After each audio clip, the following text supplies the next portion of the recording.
What would change in the world if you, me, and everyone choose to feed the wolf of possibilities instead of the one of doubt, distrust, and despair? The way I see it, our point of view creates reality, not the other way around. Somewhere deep within, I think we know that. In this podcast, I am daring you to claim this remarkable superpower. Join us and be inspired by trackers, explorers, and finders of possibilities from the multiverse of hope. Welcome to the podcast, Feeding the Wolf of Possibilities, with your host, Katarina Valentin. Welcome to this episode of Feeding the Wolf of Possibilities. And my guest today is Brendon Watt, a brilliant facilitator of consciousness currently residing in Houston, Texas, USA. However, just 10 years ago, I think it's 10, we have to ask him, Brendon was living in Australia, working as a trader, divorced and deeply unhappy. This podcast is about the possibility of changing your whole darn life by choosing what is light, even if it goes against what everyone around you considers normal, real, and doable. So again, your point of view creates your reality. Reality does not create your point of view. Thank you so much for coming on, Brendon. Hello, thank you. And I do think it's very cute that you called it a trader. It's a tradie. Tradie. What is a tradie? Well, a tradie is like somebody who does handiwork, like makes bathrooms and builds houses and stuff like that. But a trader would be somebody who does like financial stuff and trades like stocks and funds and things like that. So there you go. Mm-hmm. So you were a tradie. I was a tradie, tradesman for long form. So let's actually go back there, head over to Australia 10 years ago. So what was your life like at the time? You were a tradie. What else? Tradie. Not happy at all. I mean, before I started Access, I was just depressed, and I basically got to a point where I didn't really see a way out. Like I was that far down this rabbit hole that I'd built myself that I didn't really see a way out. And I'd left the relationship that I was in. So I was sharing a bedroom with my then 4-year-old son at my mother's house, this tiny little bedroom. And I just would wake up every day just wanting out. I was just depressed, wasn't happy, and I'd wake up next to this kid and be like, "Hey Dad, what are we doing today?" Like, full of joy. And I'd be like, going back to sleep, and I didn't know how to deal with this kid because he was happy and I was not. And I got to a point where I was like, okay, something needs to change. And although I didn't see any hope, I didn't really see a way out, I also knew there was one. Somewhere in my world, I went, there has to be something different. So I started asking for it. And it was only a couple of days later that I found an ad in the paper that said, "All of life comes to me with ease, joy, and glory. Call Mel." I called this girl, and that was my first buzz session. And that quite literally changed my life. So here you were, you got your first bar session, which is this session where somebody touches different points of your head and it actually releases a lot of the thoughts, the feelings, the emotions, the judgments, everything that you kind of locked into yourself and your body. And what started to change after that? What happened? The energy of my life changed. Like it was unexplainable. People would ask me that at the time and I'm like, I don't even know what's happening. Like I was just as shocked as everybody else, but it was so obvious from the outside that something was shifting in my world. Like people are saying, "What are you doing? Like what's going on for you?" Everyone's different with their first, experience with Access bars or their first experience with the tools or a class or whatever. But for me, it was when I talked to this girl, because I didn't even read the newspaper at the time. And I just opened it and saw this ad. It was 2 lines, this little pink ad. And I was like, that makes no sense. All of life comes to me with ease, joy, and glory. But I was like, it stood out. And I called this girl and she said, "Look, at best, your whole life will change. Worst case is it'll feel like you've had a great massage." And I was like, "Okay, can I come see you?" And I went and saw her and I laid down and she did this body process, the Access bars. And I laid there and, well, first of all, she said, "Hey, can I ask you some questions and use this crazy bunch of words that we have?" And I was like, "I don't care what you do. I need help." And I was quite seriously, I was like, "You can do anything right now. I'm asking for help." And she started running my bars, and she started just asking me random questions and asking me if I'd destroy and uncreate it. And I was like, yes. And then she'd use this clearing statement and while running my bars, and I laid there and sobbed for an hour and a half. Like, and I would have considered myself definitely very sensitive, but also introvertedly. Like, I wouldn't have expressed it in public. And I laid there, I couldn't control it. I sobbed for an hour and a half. And when she was done, when this session was over, I went and sat in my car, and I was just, something big had shifted, but I had no words for it. I just had this space in my world again where, you know, there was no problems. There wasn't this, oh my God, the world's ending, or I'm unhappy. There was just this space in my head and my world. And from there, it's like, it just kept growing. I mean, it's like, you know, on the journey of consciousness, it's definitely no smooth sailing ride. It's can be rather uncomfortable, and can seem some days like you're just going backwards, but it's definitely been a journey since then. Well, it sounds a bit like you relaxed into you from that first session. So I was wondering, because you, like you say, it is a journey. Consciousness is a continuous journey that we're on, yeah. And that it's, you know, up and down and in and out. And you've always kept choosing. So I wanted to ask you a little bit of how you, from that moment when that new energy actually, you had a more sense of you, how did you start knowing what to choose from there? I guess I'd gotten to a point where I didn't have anything to lose anymore. Like, I'd gotten to a point where it was just, I'll do anything that matches the energy of something different in my life. And I was like that when I was a kid. Like, I didn't think about things before choosing them. I knew what was true for me as a kid. And then I spent the rest of, the next, 25 years of my life basically creating images and trying to fit in and figuring out what I needed to be so that people would get me, or, and I did that. And I see so many of us do that. But basically, at that point, once I had my bars running and I started this, let's call it a new journey or whatever you'd like to call it, but I was willing to just choose and see, okay, so is this true for me? Is this true for me? Because at that point, I'd lost all reference for what was true for me anymore. I basically created my life choosing what worked for everybody else and fulfilling everybody else's needs. And I got into a point where, okay, if I'm going to get happy, if I'm going to get a sense of me, I'm going to have to start figuring out what's true for me. And from there, it's been basically just, okay, so does this choice light my world up? Does it give me more of a sense of me? So if somebody's listening and they want to, they recognize themselves in you and they want to start finding out what's true for them, where would you suggest that they start? First of all, one of the tools that I got when I started facilitating the Choice of Possibilities class in Access, and before facilitating it, like, I was talking to Gary Douglas, the founder of Access, and I said to him, how am I going to do this? Like, what else do I need to know about choice? And he said, look back at your life and look at some of the bigger choices that you've made and how things have shown up, and look at how that choice created it. And when he said that, I started looking at my life and I started recognizing the things that I chose that I knew were true for me, and they opened my world up. And I also looked at the things that I chose that weren't true for me, and they compressed my world.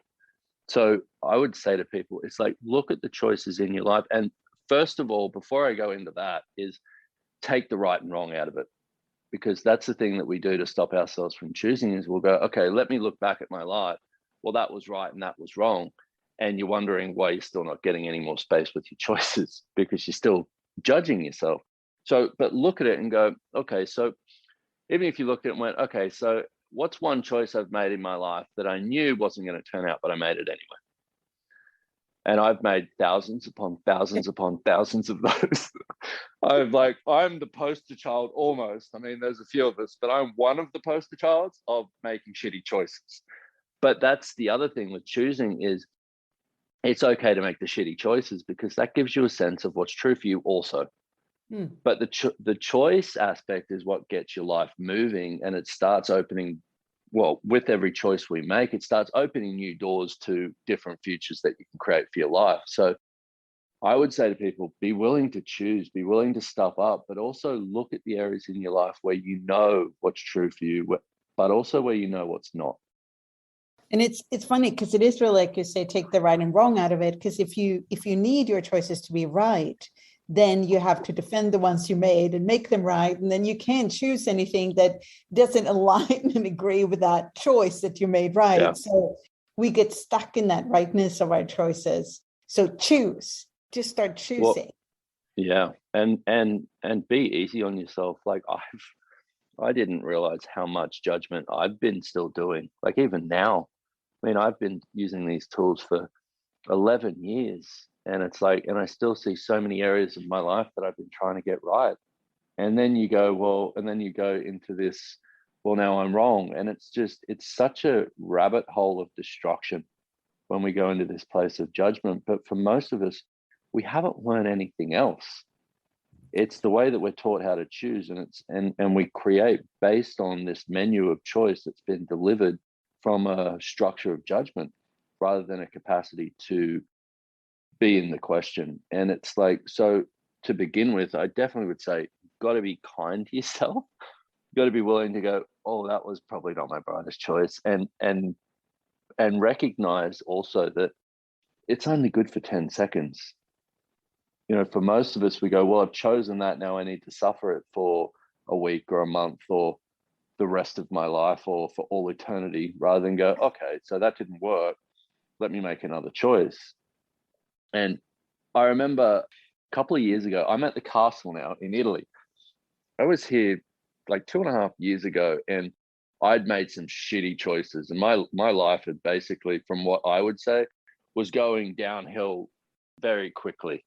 I was heading down a rabbit hole of magnitude, and I was talking to Gary Douglas one day, and I said, I feel like I've completely ruined my life with these choices. And he said, well, good news is if you've ruined your life with those choices, you can always make another choice. And that, just in that one sentence, he pulled my head out of this hole that I'd decided I couldn't get out of. And I recognized, okay, look, I've stuffed up. I've made some shitty choices here, but what else can I choose now? And there's such a freedom in that. Yeah, it is that. If you didn't have a past, what would you choose? That continuously be willing to actually choose something new. And that one sentence is like the one thing you required to hear at that moment. That's beautiful. Yeah. Yeah. So you recently made a very big choice to move from Australia to Houston in Texas, USA. So how did you end up there? And what's it been like to move from one continent to another? Oh, it's been interesting. I'm only just starting to acknowledge actually the difference in it, because I mean, I grew up on the coast, on the beach in Australia, in small towns, and I've moved to Houston, Texas. It's a big city. And I'm like, been wondering why I'm like feeling like I'm like constantly stressed and blah, blah, blah. And I'm like, oh, well, I've gone from living in this town of, thousands of people to a city of millions. It's a little bit different. But it's interesting now looking at that choice, because it was not that long before the COVID and the lockdown hit. And I recognize now that I wouldn't have done well in Australia with being stuck there. In the US, I've got freedom to move around, but I knew making that choice. And I remember sitting there going, okay, my son had grown up. He was living with his mum. I had total freedom, unlimited choice. I could choose anything. And I was going, okay, so I could live anywhere in the world right now. Where would I live? And I sat with it for days. And Houston, I mean, I've got some really good friends that live there, and it just popped. And I went, you know what? I'm just going to do it. And I just basically packed my life up and moved. But I'd always chosen like that. Like when I'm choosing what's true for me, I choose like that. And I did it. And I mean, to say my life's been a little different since, it's not been the most comfortable of things, because it definitely took away a lot of predictability. But it's definitely been an interesting move, and I've learned a lot from it. And yeah. Well, I like what you were saying with, this was not a choice that was explainable in a way. It was the choice that popped, and the energy you followed. Could you talk a little bit more about that? Like it's actually more like a knowing, which is not cognitive when we make some of the choices. I mean, there's so many different kinds of choices, but some of these choices, at least for me, when I make a big choice, like moving, they're not based on logic. They are nearly always based on some kind of instinct or knowing within me. Yeah. Well, and that's the thing, that when you start getting to choosing what's true for you, they're all based on knowing. Every single choice is based on knowing, and you take the logical part, the linear part, the computational part out of it, because in knowing you don't have any of that. And you go, but like hearing this, you go, yeah, but what do you mean? Like, how do I get to that? Well, one of the tools that we talk about with Access is choosing in 10-second increments and going, okay, so if I have 10 seconds to live the rest of my life, what do I choose? And then make a choice. Okay, that 10 seconds is over. I have 10 seconds to live the rest of my life. What do I choose? And it puts you in the action state of choice rather than this reactive way that we've been taught to choose, which is, okay, let me see if it's right. Let me see if it's wrong. And basically with that choice to move, I knew I could make another choice. Okay, I could get there for a month and not like it and, move somewhere else. Or it's not, it was basically, I knew it was going to give me some more awareness of what was true for me, or some more awareness to a future that I desired to create. And I had no knowing of what the choice was going to create, but I had a knowing that the choice would create. And that's the beautiful thing about choice, is we're taught to figure out where that choice will lead us to, which keeps us in this predetermined reality. We're looking for a structure of which to choose from. And we go, okay, so if I choose this, then this, and this will show up. Okay, now I can predetermine this before I choose it. And then you can predetermine every single choice along the way to get to the result that you've decided. And I'd done that too a lot in my life, but it didn't open up any other doors. I only ever got to the result. And it's funny because when you are talking about this, for me, the sense is when I'm willing to be in the choice, be in the question, it's like a continuous question and choice, that choice, question, awareness, choice, question, awareness. And that is the flow state that I love. Like when I'm in creation of me, my life, everything I create, but it is like none of it ever really comes to any result, like you were saying, because it keeps moving continuously. And that is the state also where I have a sense of being most alive. Yeah, and that's it, most alive, and you're living when you're choosing. And that's the beautiful thing about it, is you're living. Yes. And we've probably all had, at some stage in our lives, we've had it where you just feel alive.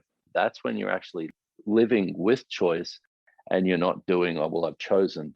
And it's such a different thing. But a couple of the things that you said there, it's like when you're not looking for that result, we come to so many decisions about so many things about what we need in our lives and what we should have and where we should get, and we don't even realize that we have them. And I've done it a lot with relationship, with money, with basically every need that I have. And when I look at them and when I pick them apart and go, okay, so like, what is this? And look at it from question, a lot of the time I recognize, well, that's not really my point of view. Like you said at the start, with your point of view creates your reality. Reality doesn't create your point of view. Is we've so many points of view that are creating our reality and creating our lives that we don't even recognize. And with this thing of choice is the thing that takes us out of this place of where we're the effect of what we've chosen and into the place where we can be in action with, okay, so what next? Okay, so I've been choosing upset with my relationship. Okay, cool. Yesterday's done. What could I be today that would allow this to change? That question alone is a choice that you can make that just, it shifts the energy. And that's one of the beautiful things about choice, is every single choice you make changes the energy of your life. We can even choose who we would like to be. So it's, who can I be today? Who can I choose to be today that would change all of this? And that is one thing that I think a lot of people miss, that we actually do have a choice to create ourselves as something different than we were yesterday, continuously. And that is that total freedom, also being alive, that just gets missed in the midst of, getting things right, or the structure of this reality that we're trying to figure out how we fit into, and all of that. So that choice of who would I like to be today. Well, you've got me started on this now, though, because it's like I've got choice of possibilities starting here at the castle tomorrow. And I'm like, okay, don't get me started too much on choice, because I'll talk about this for days. I've already got like 1,000 things popping into my head. Like, let's go down this path. Let's get down this path. I just like it, because it's one of the things that, okay, so let me backtrack a little bit. One of the things that changed my life dynamically when I first started Access Consciousness was my first choice of possibilities class with Gary Douglas. And he said, and I'm sitting there, and at that stage, I'm still pretty much fucked up. I'm pathetic. I'm thinking, I'm still, I hated myself still, yeah, I was getting my bars running. I was getting more space in my world, but secretly I still hated myself. And I don't even think it was secretly, actually, but he said, everything that's showing up in your life today, and everywhere that everything that's going on in your life right now is based on every single choice that you're making and every single choice that you've ever made. And when he said that, I went, what? I've chosen all of this? Because at that point I was doing victim. Well, my life is circumstance to what everybody else around me has chosen. And when he said that, I went, oh, so if I've created this crappy life, this life that I don't like, this life where I don't like myself based on the choices that I've made, if I made some different choices, what would that be like? And it gave me this freedom to explore that, okay, I'm creating this. Everything in my life, I'm creating it with the choices that I'm making. And that's like the thing you said about you can create yourself as different all the time, is we just don't recognize it. We don't acknowledge that when you go, you know what, I'm having a shitty day, I'm just like, nothing's working for me. When you acknowledge that, okay, I'm having a shitty day, nothing's working for me, I'm choosing it, so I might as well enjoy it. That's a big difference from I'm having a shitty day, nothing's working for me, let me suffer it. The first option gives you another choice to make. The second option only allows you to be the victim to the choices that you've made. And it's a big difference with getting you out of stuff, because even for me now, like I'll have moments where I'm just like, having a shitty day, or I'm cranky, or I'm whatever, but I know I'm choosing it. So there's no outside source controlling me anymore. It's okay, I'm choosing this. There's something about it that I love. I might as well be with it, be present with it, ask the question of, okay, so this keeps showing up for me. What do I love about it? Because that's the other thing with choices is if we get to the point where we look at our lives and go, okay, this keeps showing up in my life. It doesn't work for me, but it keeps showing up in my life. So somewhere it must work for me. Mm. Somewhere I must love it. And this is such a cool tool if you use it, is, okay, so what do I love about this that I would keep creating it for? And I've only just really dynamically started using this one, because in the past I was still doing, no, it must be showing up or whatever. But it allows you to see it and go, oh, okay, so there's some part of this I love, which gives you the space in your world to allow you to choose to change something. Well, it actually gives you total freedom, because you are the one creating your life with your choices. That means that you are actually the one that can change how your life is unfolding. Well, you're the only one. Yeah, and you are the only one.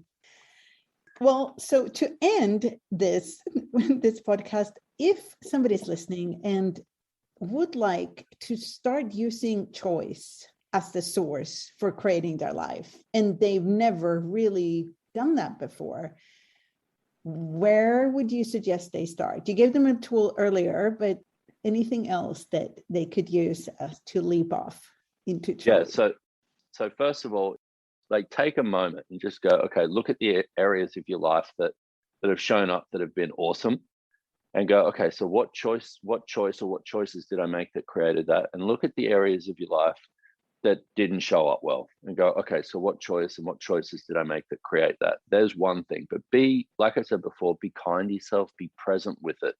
Okay, nobody else is going to hear about it. This is all for you. You don't have to hide any of it from you, and be with that. And then go, okay, so once you start acknowledging that, oh, I actually did know, or I knew that would work, or I knew that wouldn't work. Okay, so now what would I like to create my life as? and get a sense of the future that you'd like to create. What would I like it to be like? And that could be anything. Like, you know, I'd like to wake up happy. I'd really like to start having a space of not judging myself. I'd like to have ease with money. I'd really like to have ease in my relationship.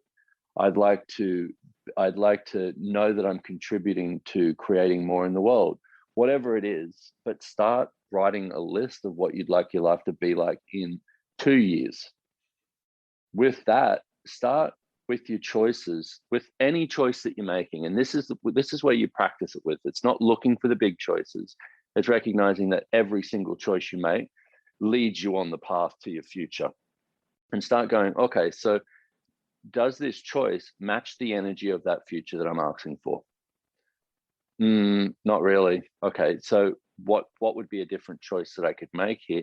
And start following that energy of the knowing that you have of the future you'd like to create. And it's quite amazing to see when I've done this and when I've not done it, how much quicker my life moves and how much more fun it is and how much more easy it is. And play with it.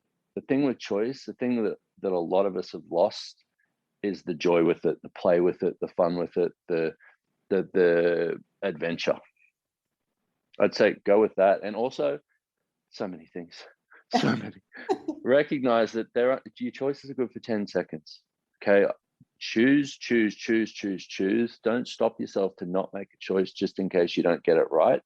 Choose it and then see what it creates. And then recognize, okay, I can make another choice right now. What would I like to choose?